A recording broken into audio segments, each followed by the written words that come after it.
Welcome back to the Fit Dad Club podcast. My name is Travis Jones and I'm always here with Jason Barrett. Jace, how you doing today, mate? I'm doing well. I've just registered for the City to Surf. So if anyone's in WA and is doing the 12K in blue intake zone number 1, whatever it is, the fastest you can register for without providing proof of your speed. So I've got something to push me to do a 12K in under 1 hour 10. So that'll be a fun thing. So I'm looking forward to amping up the running this month. I've got 31 days to make it happen. How about yourself, man? I'm pretty good, dude. Just been a big week of training. Hit a half marathon PB, so 21.1 Ks in 1 hour and 31 minutes. I think that sounds sufficient. Just give me some of that. I've got the build for it. I feel like I should be beating you at running, but I just need the time. I think it was 4-minute 20 pace for 21 Ks. I started running and the first 2 Ks was like 5 Ks. I was like, you know what? I feel pretty good today.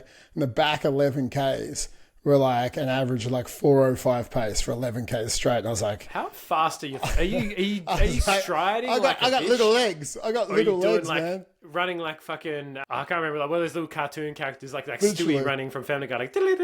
Oh, mate, who knows? But in that, like I hit a 10K PB, like under 41 minutes for 10Ks, like 40 minutes, 30 something. And then I hit my 5K was like 20 minutes and 10 or something. So it's just smashing PBs in one run. I was like, okay, cool, training done for the week. All the PBs done. Nah. I'm going to go after this and run a 4:05 pace and just see what does that actually look like for me. It's like when the dude's like, this is like the national record holder for a marathon, like the world record holder. And then they're like, that's like 20 Ks an hour. Just sprinting. Yeah, it's like, man, that's insane.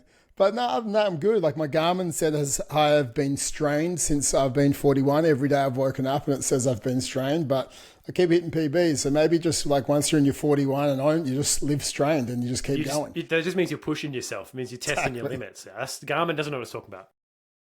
Honestly, it gaslights me every day of my life. But today, guys, we're going to talk about the truth of why you stay stuck. Now, I know there's so many dads out there listening to this podcast and they go, you know what, I want to change my life. And they start changing their life. And then all of a sudden they slip back into old behaviors. They end up back where they were, or they stay stuck of like half changing their life. And complacency creeps in. Maybe they slide back, then they lose a couple. And it's like a merry-go-round of bullshit. So we want to get you off the merry-go-round and stop. Like if you've ever said to yourself, like, I'll start again Monday, or if you looked in the mirror and thought, you know what, this isn't who I'm meant to be, and you found yourself falling back into some bad habits, the old ones that, you know, you didn't want anymore, then this episode is definitely for you, because today we're going to tell you some uncomfortable truths like that most men do avoid. And the reason that you're stuck is because it has nothing to do with diets, has nothing to do with training plans, or your motivation. It has everything to do with your identity. And until that shifts, nothing else is going to change. And you'll keep staying there for forever. And you know, every year for the next 10 years, you'll lose the same 10 kilos, or maybe you'll be okay. But I don't think you want to be just okay. You don't spend your time listening to a podcast like this if you're just happy with being okay. You want great. You want to be your best. You want to be a leader for your family, and you want to be the leader that your family needs, which means you want to be the best version of you. And I think for me, if I reflect back on my story, I was like 20 plus kilos over than what I am at the moment. Probably about 25 kilos heavier. But, you know, I did lose some weight for a while, and then I sort of hovered, probably about 13, 14 kilos heavier than I am right now. And, you know, I remember I was always pulling my shirt down, right? And I'd sit down or I'd be uncomfortable, making sure like my shirt kind of sat on my love handles a little bit. It was annoying. I wouldn't wear non-polo shirts at that time because polo shirts sit a little bit different. It made me feel a little bit better as well. And I got frustrated for no reason because my temper was a little bit shorter because I wasn't feeling good about myself. And that's literally what happens with your emotions. When you don't feel good, no one else is allowed to feel good around you. Yep. Literally how it is. I justify skipping workouts because I always said I was busy, right? I'd stuff on. I was a busy person. I was an important person. You know, too important for training. I was too important for me, right? And I think I'd eat to cope because the stress I'd put myself under, or the way I dealt with the stress that I'd put myself under, because it was a choice to have that stress. I cope with food, right? I leant on food as my emotional crutch to make me feel good at the end of the day. Like I didn't have, I guess, shame is a very strong word. And like when I talk to a lot of guys, it's like, okay, like, do you want to have more confidence? And they say, no, I'm confident. And then when I get to the bottom of it, like, okay, will you take your shirt off at the beach? And it's like, no, I don't. I was like, well, if you were 20 kilos lighter, would you? And they say yes. And it's like, well, that's an increase in confidence. And then when I reflect just then, it's like, I didn't have shame. I was like, I guess I did, because I didn't like taking my shirt off at the beach. And you don't like taking your shirt off at the beach because that is you're ashamed, right? It's a strong word. And I think a lot of the times we don't use strong and powerful words because we don't like the way they feel. And I was ashamed, right? I was ashamed with how I looked because I have been in the fitness industry for 22 years and I was not practicing what I preached because I felt like I was moved past the personal trainer and I was a business owner, and I felt like it just wasn't my identity as much anymore. And I think that's what we're getting to with this. Like, obviously this is not scripted, guys. I'm just going through the thoughts that go through my head right now. And I remember being down the beach and like Jax was 3 and he's like, come in the water, and I didn't want to take my shirt off because I didn't like how I looked, and I didn't. I was in up to my knees, and that was a moment. And I remember looking in the bathroom mirror and really not liking what I saw at all. I remember I had like extra large shirts and I had large shirts, no mediums. I wear medium now. Yeah, but I had medium. But I had extra large shirts and I had large shirts, and I would fluctuate between the two. And I never threw the extra large shirts out because, every couple of months I would go back and forth. And I hated it. Like, I actually hated it, like going into the extra large shirts. But I had them because I know that if I coped too much and I didn't train enough, I would sort of swing that way. And I couldn't fit the large ones anymore because they felt really tight, and I didn't like that at all. And I was like, oh, no, you're strong. I would justify, like, you lift heavy. I still lift heavy now, but I'm just lighter. My power to weight ratio is better. But I was like, I used to justify all this stuff. And I looked in the mirror and I was like, I don't need a new diet. Like, I know what to do. But I just keep trying to fix this, like, bleeding bullet hole wound that I lived with for like a decade with a quick fix, like with a Band-Aid. And like bullet hole wounds don't get fixed with Band-Aids, right? There is no quick fix, okay? There is no quick fix to this. And I kept trying to do quick fixes, even though I taught the opposite of the quick fix. But a lot of the times we don't do what we say, right? Like, I would teach other people like, yeah, it's only 6 months and all the rest of it, except I wanted it in 6 weeks. And I'd do it too fast and I would go too hard and I would break myself, and then I would take a step back and I'd be like, what's wrong with me? Or I would try and restrict too much. I'd get too hungry. Then I'd binge on the weekends. And like, I just didn't know. I knew what to do, but I just wasn't executing. And I looked in the mirror and I was like, you're better than this. And your kids need better than this. And your wife needs better than this. And everyone around you needs that version of you who lights them up. Because that's what you're put here to do. Like, you're put here to make other people become better. Unless you're better, you can't make them better. And I think that's what my calling on this planet is, right? To help lead. And I wasn't failing because I was lazy. I worked like a fucking demon. I was failing because I had a lack of prioritization and structure. And I was failing because I was living in a man who always failed for a good decade. After I stopped football, I dabbled in fitness. And then when life got heavy, I lent on things that weren't pushing me forward with my health, right? I was strong, but I wasn't healthy. I think some people can relate to this, right? And Jace, you can relate in your own way with your story. But I think it's good to understand that we all have our stories and we all have our lies that we tell ourselves. And I had all these lies, a list of lies, right? A list of blaming, a list of excuses, and a list of justifications a fucking mile long. But until like I looked at that guy looking back at me in the mirror and was like, man, like this is a line in the sand. You can't lead a movement full of lies because you got to get your shit together. You can't lead a family the way you want to lead a family when you're full of like blame and excuses and justifications. You lead a family through ownership and discipline, and that's what leadership's built on. And you lead it through prioritization and structure, and you lead it through self-respect and integrity. And you don't have those at the moment. So I think you need to change who you are and how you see yourself. And then when you change that, then those behaviors you're looking to change might actually stick. And I think that was the big thing that I need to focus on and actually woke me up. Yeah. I mean, it's so easy to lie to ourselves, right? Like I did the same thing when I gained like 30 kilos when I injured my back. You look in the mirror and you're like, no, it's not that bad. Oh, I can prioritize it later. And sometimes it's like the curse of knowledge, right? It's because I know all of this stuff, I don't actually have to execute on any of it. Because I know it all. No, it's all right. Like I'll manage it, or I could just get back there, pretty easy. But you lie to yourself, you pretend you're living this life, but then once it all breaks, it's like, oh fuck, it's almost too far gone now. And you're like, oh, when did this happen? It's like it happened overnight.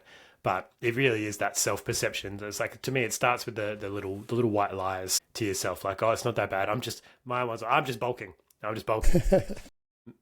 not training because of my lower back. It's like, well, fucking, you can still do push-ups. You can still strap yourself in with a belt and do some bicep curls. Like, there's still stuff you can do. But yeah, you go down those spirals of shame and guilt, and sometimes it's harder with the knowledge because it's like, I know I should be and I could be doing better, but fundamentally, like, your priorities shift. But there was no, as you said, there's no standard and there's no like baseline for maintaining. And this is a big thing that a lot of dads miss when they come to us, right? Like they get busy with work and they're prioritizing their family and they're doing what they've got to do, but there's no baseline for their health.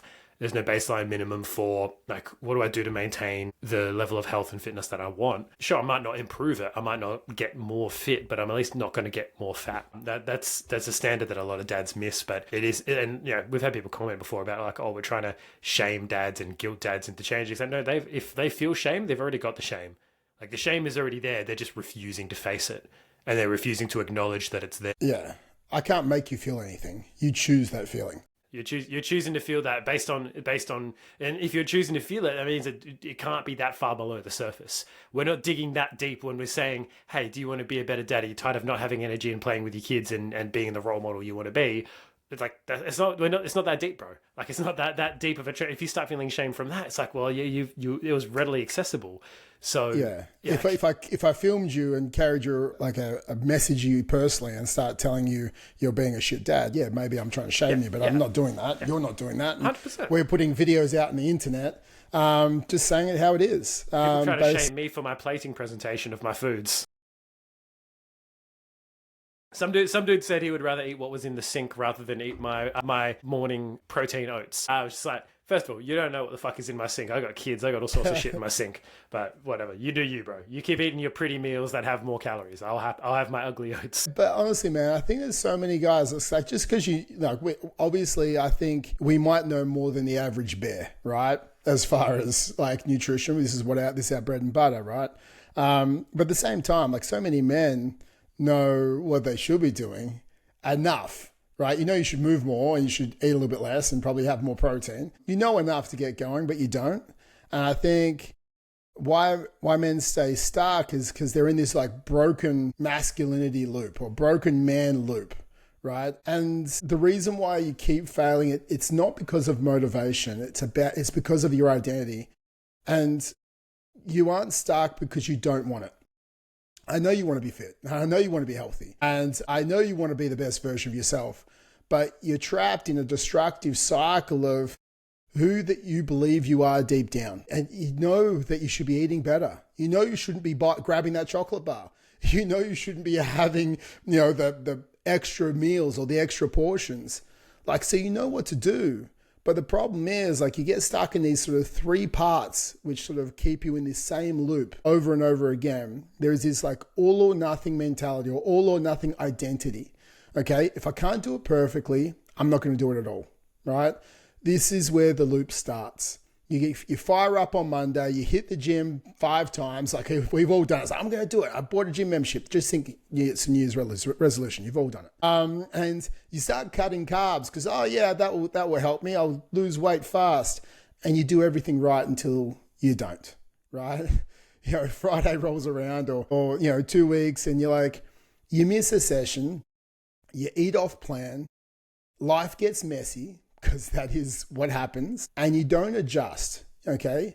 You don't just adjust a little bit and stay on track. you literally hit the eject button. You're like, eject, I'm out. And it's because deep down, you only believe in yourself when it's perfect, right? But life is never perfect. So the second it's not perfect, you confirm the identity. See, I can never stick to anything, right? You're like, and you start telling yourself this story. You'll never lose weight. You have bad genetics. Maybe this is how it is now, right? You don't just fall off the wagon. You spiral, then you throw some fucking petrol on the wagon and you throw a match on it and just watch it burn into flames, right? Like you completely burn out. And like this identity, it like rewards you in short-term intensity. So you fire up for a little bit, you might lose 3 or 4 kilos, and then 6 months later, because you burnt out 3 times, you have actually 2 kilos heavier than when you started 6 months ago, right? And you just continue to stick in this loop. And every failed restart cements an identity of a man who quits. Cements an identity of a man who can never get ahead. Cements the identity of self-doubt. Cements the identity of you not being good enough. Because you went too hard too soon, you have, I will do everything or I will do nothing. Remember, like, all of something is better than, all of nothing. Like, we have to do something. We have, like, consistency beats intensity every day of the week. Like, you meal prep Monday, then you eat takeaway on Thursday, right? Like, we've done it, right? That meal prep sitting in the fridge staring at you like, eat me, and you don't because you fell off the wagon. You did 10K steps for 4 days and then you do 2K steps on the Saturday, Sunday because you're stuffed. Like you train hard for 3 weeks and then you disappear for 3 months. Because deep down, like you're still in an all or nothing guy who believes if I can't win, I may as well lose. And that's just not how life is. I think if we don't break this all or nothing mentality, this is the start of the loop that will keep you stuck for the rest of your life. There's a real common, I'm trying to remember what the third statement is, but there's like 3 key phrases that are big indicators of kids' negative mental health. And one of them is, it's all my fault. And another one is, it'll be like this forever. It's like, and these are big key indicators for kids having like essentially negative mental health as they go down. And I think that a lot of dads and a lot of guys in general resign themselves to, like, if they try a couple times and they fail, they fail, right? And they build up that negative idea. It's like, well, I'm just going to be like this forever. And it's not the case. Or, sometimes they even blame themselves. Like, it's just me, it's my fault. I can't stick to it. I'll never get the result. And all of these are attachments to their identity, right? It's all, they take these statements as like, this is who I am. But it's like, no, it's basically like a jacket. You can take it on and take it off as you want. It doesn't have to be true that you never stick to a diet or that you can't lose the weight. It doesn't have to be true that it'll be like this forever, because there are some guys that will be going through life, oh yeah, just whatever, do whatever, they have a heart attack, they face their own mortality when their kids are little, and they're like, shit, they make the change. Like if someone had a gun to your kid's head and said, you got to lose 20 kilos in the next 6 months, you chop your fucking arm off. Yeah, exactly. Cool, done. Like, I see how 5 months and 29 days, and then I'm exactly. I'm cutting off however much I need. Yeah, exactly. I'll cut off 40 kilos. I don't care. I'll walk around like Lieutenant Dan without the legs. Because I can't really walk around. But that's like, you like, if there's enough of a reason, you can make it happen.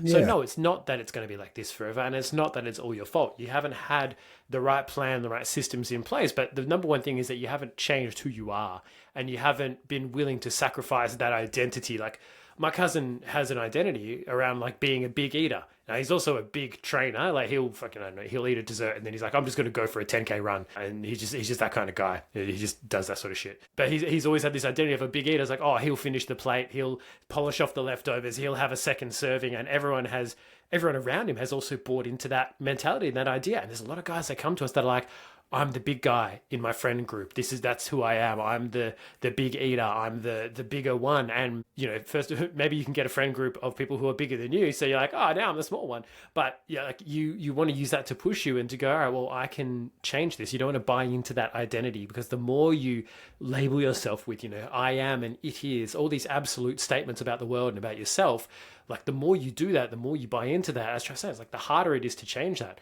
It's like, I'm a big guy. I've always been a big guy. I am a big guy. It's like these statements, like they don't, like I was always the fat kid, right? I was the fat kid. Now I'm the, the lean dad, the one who's too close to looking like a Kenyan, right? I'm too close to looking like a runner versus someone who's been trying to lift weights all their life. So that's why you just got to lean into the running, mate. I'm doing it, man. I'm leaning into the run. I'm finally starting my running journey when it's not like 35 degrees outside. So I'm like, that's not too bad. But like, you got to find what your identity is. And what is the identity you've been giving to yourself, and like, how do you shift that, and what are the things you need to do to change that? Is first, we're recognizing the way that things have been don't have to be the future, right? Just because that's the way it's always been doesn't mean that's the way it always will be. And I think that's a big point for guys to realize. I agree, mate. And I think unless you break the all or nothing identity, you kind of get stuck in this loop. And after you go through the all or nothing and you give up again, you kind of slip down into this martyr mentality. And you're like, no, I do everything for my family. Like, I don't have time to train. Like, because the justifications now creep in to make you feel okay for not being fit. This is literally the next level. And you're like, no, the kids come first. I have to, provide and work harder or whatever, the thing you need to do and you need to justify.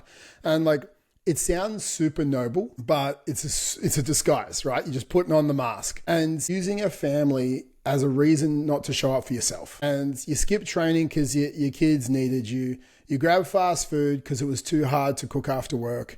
You ignore your health because now is not the right time in your life because it's busy. But the truth is, like, you're not being selfless. You're avoiding responsibility. You think you're sacrificing for them, but what they actually get is an unhealthy, moody, tired, unproductive version of you who's continuously drifting away from the version that he wants to be, who is not being a role model for your kids, right? You can't pour from an empty cup. Like, they don't need a martyr. Like, your kids do not need a martyr. Like, they need a man worth following. The identity needs to feel like it's like a badge of honor for yourself. That's like, I'm doing this for me and my family will follow me. And it doesn't mean you can't do things for your kids. That just means you also need to do things for you. I saw this reel the other day and it was like, I train a lot of the time at 4 a.m. and I liked it because it's like between 4 a.m. and 6 a.m. is the time we train. It was a dad talking. And it's the time we train because it's before the world wakes up. It's before your wife needs you. It's before your kids need you. It's before your work needs you. It's the only 2 hours of the day where no one else needs you except you. And you need you, right? And I'm not saying everyone has to train at 4 a.m., but I'm saying if you don't have other time, then maybe you do need to train at 4 a.m., right? Like, guys will say to me, I don't have time to train. I'm like, what time do you wake up? And you're like, 6:30. I was like, fuck, man. I've been trained, come home and feeding kids, right? Like, and I'm not saying that to shame. I'm saying that to, it's like, maybe you can sleep faster. Maybe you can go to bed earlier. Maybe we need to find a different time. Some of my guys will train at like 9 o'clock at night or 8 o'clock at night. And like, oh, is this the best time? Or I'm like, is it the only time you can fit in? And they're like, yeah. I'm like, well, then it's the best time, right? It's like, it's not the best time, but if it's the best time for you because it's the only time you can fit in, it's definitely the best time. Guys ask that question. Oh, should I train in the morning or the night? When can you train? Oh, in the night. I'm like, well, then it's the fucking night. It's the night. That's it. It's as simple as that, right? Like, we can't live with avoidance. And I think that's the big thing because it keeps you stuck in a story that you can never win. When you say, I will get to it when life gets easier, man, like, your kids are already grown up. You already lost your ability to be a role model, right? Like, you lost that chance. And you lost probably 20 years of your life feeling ashamed. And I say a powerful word like that, not to trigger you, but if you're not feeling good, the opposite of good is some form of shame. And it's like, you don't feel good. You're waking up every day knowing you could be better. And just because you're better than the next fat guy doesn't mean that's good enough for you. Like, stop comparing you to the worst guy. Start comparing yourself to the best you. And I think that's what the problem is. It's like, we don't compare ourselves to the best someone else, and we don't compare ourselves to the worst someone else. We compare ourselves to the best us. And I think that's where we sort of slip out of this martyr mentality, and it kind of then scripts into like this complacency justification where it's like, at least I'm not as bad as when I started. right? So it's like you're becoming the martyr for a while. And then the end of this loop sort of goes into that complacency justification where we're like, no, I lost 5 kilos, right? You didn't get to where you wanted to be, but at least you're not as bad as what you were. Okay. But you lose 5 or 10 kilos, you start feeling better, your energy returns, and then you relax, you justify, you look at your old photos, go, I'm better than what I was. But that's the trap, right? You never truly came into the fit dad identity, right? You put that band-aid on the bullet wound, you lost 5 or 10, and then you're like, I'm better than what it was, but it's not as good as, it's not as being the same as your best. All right, you start skipping workouts again, you start eating more off track than on track, you sleep in more often. But it's okay because you're not fat as you were before, right? You're not as fat as, old Luke down the street, all right? Like, you're not as fat as your mates when you go to the pub, right? You're better than them, but it's not as better than your best, like who you could be. You're not in pain, but you're not in comfort. Like comparing yourself to the worst version of yourself instead of chasing the best. And I think that's a big thing. Like you've moved out of rock bottom, but you haven't stepped into your peak. And you simply just coast, right? You're coasting and you slowly start backsliding. We either move forward or backwards in life. We never stay stagnant. We never stay still, right? So it's either forward or backwards. And like the voice that once whispered in your ear, like, let's go out there and get it. Like just whispers like, you're doing fine. Don't push too hard. You got a lot on. And like that is literally the loop. We go all or nothing fires you up. Martyr mentality pulls you away. Complacency justification convinces you it's okay to slow down. And then the cycle repeats itself until you die. Like literally, like most guys don't ever get to their best because they get stuck in this cycle, right? They keep losing the same 5 or 10 kilos. And the weight creeps back on, the habits collapse, like you end up right back where you started. You feel even more defeated than you did the last time. And then, it all goes again, right? We don't rise to the level of our motivation. You don't even rise to the level of your plan, right? You fall to the level of your identity. And until that changes, nothing changes long term. Yeah. Because if you have the same identity, if you still believe you are the same person, then, there's a like a phrase I love, which is be, do, have. It's like first you have to be the person, then you do the things, then you have the result. But you can't operate off just doing and just focusing on doing what other people do to get the result, because you are still that same person and you're still going to be going through those same cycles, and you don't see yourself as any different. So you're still going to be Robbo who sinks the beers, who can smash 4 pies in a sitting and all this kind of stuff once you lose the weight, once you get down there, because you're just stacking negative, you're stacking these habits that are meant to be positive on top of a crumbling foundation, right? Like, you can think about it like an operating system on your phone, right? You've got your phone, you've got, fucking iOS or Samsung or Android, whatever. If you can download all of the different apps, but if you haven't got the latest, software, that's probably going to slow down your phone, so you make you buy a new one anyway. But if you haven't got the latest, software update, it's like I'm operating off, iOS 15, but my phone is actually iOS 16. It's like, well, there's going to be glitches. There's going to be things that happen. It's not going to work because they're not compatible. So they might work for a time and they might do some stuff, but they're not going to integrate fully. They're going to glitch out. They're going to lag. They're going to freeze. And this is what happens when you try to add, discipline, nutrition, training routines on top of that broken identity, right? It crashes every single time because you've got that wobbly foundation. There's a reason why when building a skyscraper, they dig so deep and they lay such strong concrete foundations, right, that they can then shoot up into the sky. It's the reason why a bamboo seed takes 8 weeks to germinate and to lay its roots before it then grows 15 feet in a week or whatever the fuck it is, right? Like bamboo will grow super fast once it's established its root system. If you have a poor root system, if you're just doing stuff, I'm just going to start doing these workouts I saw online. I'm just going to start cooking these recipes and trying to eat healthy. And I'm just going to start doing this stuff without really addressing the stuff underneath.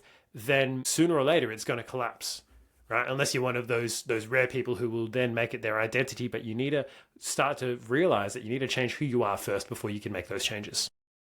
100%, mate, because I think at the end of the day, identity is the thing that makes the choices. It's like if you identify yourself as a fit person, when you look at food, you're not on a diet, you're like, I know that doesn't make me feel good. so I don't eat it. It's not like, oh, I can't eat that because I'm on a diet. It's like, no, I don't eat that because it doesn't make me feel good. It doesn't, like, I won't feel good for my workout tomorrow. It's not like, oh, I cope. Like, yes, last night, man. Yesterday was a tough day. It was a long day. I was up at 3:45. I'd get work done before I went to go. I coached at the gym some mornings. So I was coaching in the gym, and then I had to go out and drive an hour to, that's the closest fucking store for me, where I live, and to go and get some shirts printed for Finn's birthday this weekend for his motorbike jerseys. And then I was back at 1. I did some other work, and like then I had to take Jackson to football training. It's another hour. Like, it was a hectic day. And I got home, it was 6:30 at night. And when you've been up since 3:45 in the morning and you haven't trained, because like for me, training is a massive domino effect. It's a keystone habit that knocks over my other habits. And I think we all have different keystone habits. Like, training is definitely mine. And it was 6:30 at night, and I walked in, and I felt like coping with food. Like, I really did, right? And then I'm like, I am not in that identity anymore. That doesn't mean those triggers don't come up, because you're still going to have them. You're a fucking human, guys, okay? But the way you handle those triggers is different. It's like, I sat back for a second. I knew that I was like, Liv's like, what time do you want dinner? I was like, I need it in an hour from now. So I was like, can we, because me and Liv obviously eat together every night. And it was 6:30. We normally eat about 7:15. I was like, I need it at 7:30 if we can tonight. Do you mind? And she said no. I was like, I need to go train. I am so tired right now that all I want right now is food to make me feel better. I need dopamine through food.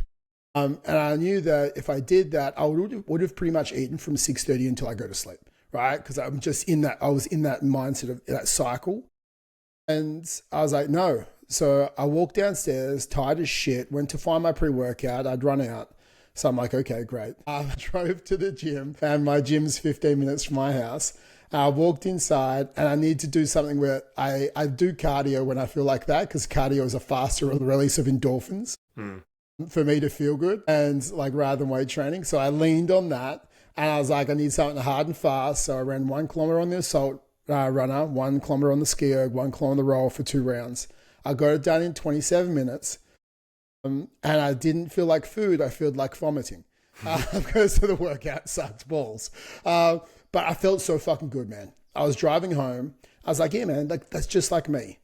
I cope when I feel bad with exercise because that makes me feel better. That's the identity I have now, right? I am not the old me who was stuck in the cycle and inside the loop, who coped with food to try and make him feel better and then justified that with, you had a long day. It's like, no, man, like you had a long day. Like, go move your body and celebrate the fact that you can. And I came home, I ate my dinner, I felt fucking great. I went to sleep, I woke up and I trained this morning, right? If I ate shit food last night, I would have slept in this morning because I would have felt like shit. My stomach would have been hurting, because that's literally what happens for me. But I'm always proud of myself when I do the things that are in line with my identity that I've created, and I always am creating, because that is just like me. It's the man who does the work. And that's how I talk to myself, right? I think it might sound silly to anyone else out there, but it works for me. And when you're talking to yourself in a third person, it's like, man, like you should be clapping for yourself the loudest, right? Even if no one else is clapping for you, like you clap for you. You remind yourself who you are. I think that it's a big thing that we need to do more of. And it's always identity first. It's not I don't need to lose weight. It's like, I'm a man who leads by example. It's not that I need more discipline. This is just what I do now. It's not, I don't have time. It's, I make time because I fucking matter. And when this identity changes, like decisions will follow. You don't have to force yourself to train anymore. It's just what a man like you does. You don't have to argue with yourself over tracking food, because that's just how a leader eats. And you don't need motivation because you got a fucking mission. And most men are chasing such surface goals, which is losing 10 kilos, dropping a pant size, or fitting into some jeans. But they're doing it with the same identity, and the same old identity that just keeps repeating, that got them fat and got them tired. And you know, what got you to here won't get you to there. It just won't. Like, you need a new identity to get you there and keep you there. And it's like putting, fresh paint on a cracked wall. You can still see the fucking cracks, and it'll look okay for a minute, but the foundation's fucked. So we need to completely shift our identity. And like, that's the reason why we don't help dads just lose weight. That's why we build fit dads. Like, you don't skip training because work was hard. You train because it was hard. Like, you don't eat well to look better. You eat well because your body is your weapon, right? Literally your weapon in life. You have one body and you treat it like that. Like, you don't try and be a better dad. You become the dad that your kids just look up to, right? And again, like, Finn's like obsessed with abs at the moment for whatever reason. He's like, yesterday, Mum, he's like, said to Liv last night, no, I wasn't there. I was walking in the room. Mum, I'm going to have abs when I grow up. She's like, I know you will, mate. So it's okay. I know you will. No matter where they'll be, they might be. They could be under whatever they want. They will still be there. Exactly. You're not going to lose your abdominal wall. It's all good. But it's like, I think it's a representation for them of health. For like, it is like, when you're a young kid, you see the shredded guys in the movies, right? Like, yeah, exactly. Superheroes, right? Yeah. You don't see the fat superheroes have abs, right? It is what it is. But this isn't just about abs. It's about standards. Like, it's about legacy. It's about when you become the man who shows up no matter what, like, the weight just comes off. Like, we focus so much. If we focus on the identity, the process would just like start getting executed. And when we start executing the process in a consistent manner, the outcome takes care of itself, right? The energy comes back. Like, the standards keep building. The confidence becomes unstoppable. The people around you, like, they start rising with you.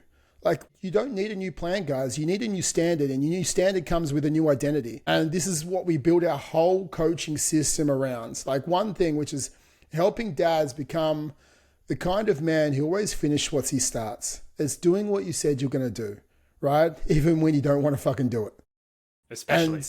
Especially when you don't want to do it. So we teach our kids bravery, right? But it's like, you're not brave because you weren't scared. You're brave because there was something that you were nervous or scared to do and you did it anyway. Like, if I go and do the same shit I always do every day, that's not like I'm not being... I say this because my wife, she doesn't like parking our bigger car. She doesn't like reverse parking. She doesn't like crickets. So there's a cricket in the house and my wife gets the cricket out of the house. That is her being much braver than if I get 50 crickets out of the house or if I reverse park 10 times, because it's a bigger leap for her to do it. And that's the same thing for us. It's like, you don't, build that stuff when you do it because you feel like it. That's not building any discipline. That's just doing what you feel like doing, right? Which is what get us to, these overweight places in the first place. So I want to eat the pizza, so I eat the pizza. Yeah, fucking, then you gain the weight. It's doing it when you don't want to do it. That's when it's the most important. And at the end of the day, man, that's all you're building. It's building the man who leads from the front, building a man who wins the day, building the man who never has to start over again. And like, once your identity shifts, like, the biggest thing is like, okay, what do I actually do? Well, you probably just start waking up, and you wake up with a fire in your belly and you understand that it's all about consistency over intensity. You start like feeling good again because you know that you're working towards the future you 6 months from now. And when you're winning the day, you start feeling good today because you did the 3 things that are in line with your future version of you, which is maybe tracking your food and doing your steps and getting your workout in.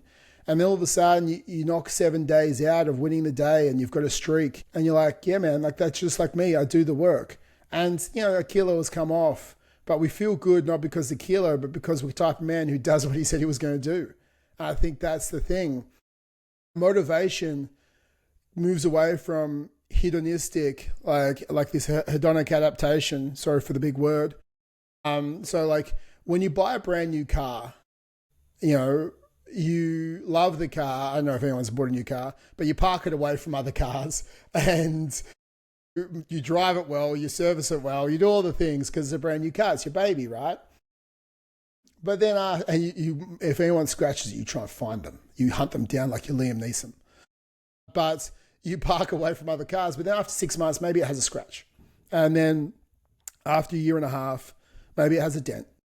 And then it's just a car, right? And then you want a new car, okay? And then you want a new one. And you keep wanting a new car because you're adapting. It's a hedonistic pleasure, right? And it's because it's extrinsic motivation. It's driving us towards this. But if we look towards an intrinsic motivator, internal, we do the thing because how it makes us feel within ourselves. I am the type of man who does the work because I love being a role model for my kids. I am the type of man who does the work because I like what it represents. I like feeling good. Looking good is great, but feeling good is fucking amazing. That's the kind of man you become when you focus on winning the day. It's because when you trust me, when you get the abs, you're like, okay, cool, I've got some fucking abs. Wow. When you like you think it's some magical moment, but the moment is like lasts for a couple of minutes. It's like, okay, now what? Yeah. I can do chin-ups a bit easier. I was like, when I first got abs, I'm like, I've got abs. I was like, all right, my chin-ups are pretty easy. That's nice. Yeah. Okay, now cool. what? Now what? Now I've got to but run. It's like, because like it is that hedonic adaptation to the extrinsic base goal, because we always want more, right? But when we go intrinsic and we go internal, we go, okay, well, I'm feeling good because I am the man who does the work, because that's what I said I was going to do. Okay, I want more of that. Okay, I'll keep doing the work of being the man who does what he says he's going to do. And we can keep feeling good because that is who we are and that's who we become and that's what our identity is. And I think that is why we built this Fit Dad method. It's not a diet and it's not a workout plan, but it's a daily execution system that reinforces your identity. Like you have your mindset where you win the day. You have your meals where you feel like a leader. You know, we don't teach you crash diets. Like we teach you structure. Like food is fuel. We want it to be tasty, but we want it to also set example to your kids. It's not just about restrictions. It's about your responsibility.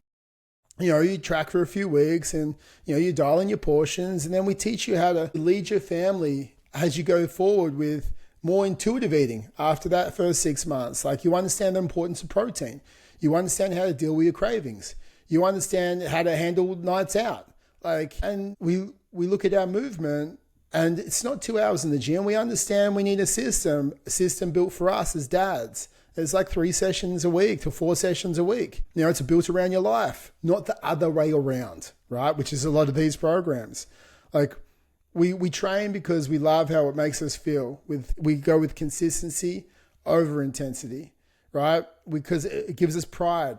You know, we don't look at workouts as a chore. We look at workouts as the thing that just makes us feel good. And we can do that with our kids. Every day you follow this method, you cast a vote for that new identity.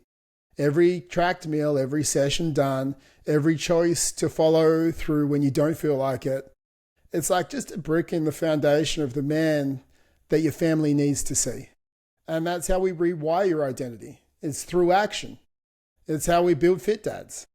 So if you're completely sick of starting over again and again and again, and you're finally ready to lead from the front, then you got to keep listening, because what comes next is the path to make it real. And if you have listened this far, you already know that there's something inside you saying it is time. It's time to step up. Not just for the weight loss, but because it's time to become the man that you're meant to be, the man that you know you can be. And if you're ready to finally stop starting over, then we built this method for you. And I want you to book a call by going to fit-dad.club. And you book a call with us. Me and Jace will be on the phone with you. We'll look exactly where you are, look exactly where you need to be. We'll look at the exact constraints that you have within your life. This is not a cookie cutter program. This is a program built for you with your life and your systems, your roadblocks, your obstacles. And we make a plan to get there together. And we are the CEO of your body for that next 6 months. You are the worker bee. We will look at navigating the obstacles with you. We'll give you the plan. And you're like, oh, but what if I don't believe in myself? We will help you believe in yourself. I tell my guys whenever they start, I am your best friend and also your worst enemy. I don't tell you what you want to hear. I always tell you what you need to hear. Sometimes it might be a slap in the face. Sometimes it might be a pat on the back. But in that moment, I'll tell you what you need to hear at the time to get you to the next part and the next version of you.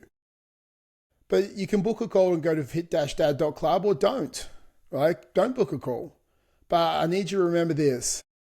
The version of you that your kids need is already inside of you. And to become that version of you that your kids need and that you want to be, you actually have to kill the old version of you, because they both can't coexist. You need to raise your standards and become the new standard to become the role model that they deserve. 100%. And that's it. Book in. Let's have a chat. Let's get you there. All right, guys. And we'll talk next week on the Fit Dads Club podcast. That's it for me.